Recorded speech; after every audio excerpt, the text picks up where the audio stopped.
जब हुक्कानी पापा बगियाल गवले अरे बगियाल गवले अरे फूलवा फूलेला बेक नाररी ललनेवा अरे फूलवा फूलले बेक नाररी ललने ताही में कवानी दुल्हा कर दो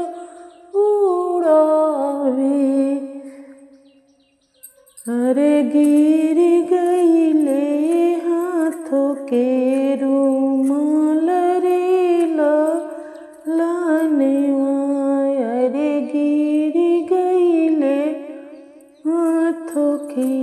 रुमाल रे ललनेवा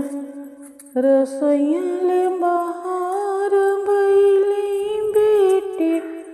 ओ कौनी बेटी बेटी हो उठाव शुभ हाथों के रुमाल रे ललनेवा अरे उठाव शुभ हाथों के रुमाल रे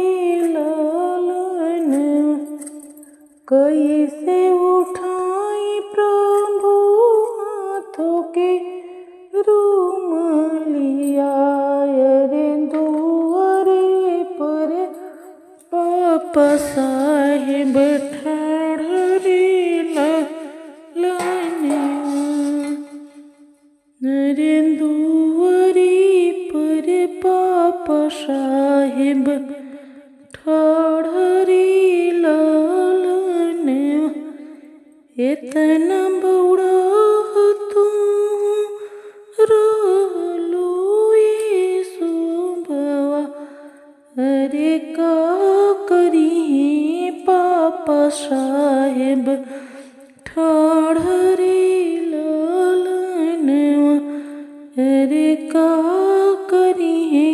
पापा साहेब ठाढ़े ललनेवा जब हो कवानी चाचा बगिया लगावले अरे बगिया लगावले अरे फूलवा फूलेला कचनार रे ललनेवा अरे फूलवा फूलेला कचनार रे जब हो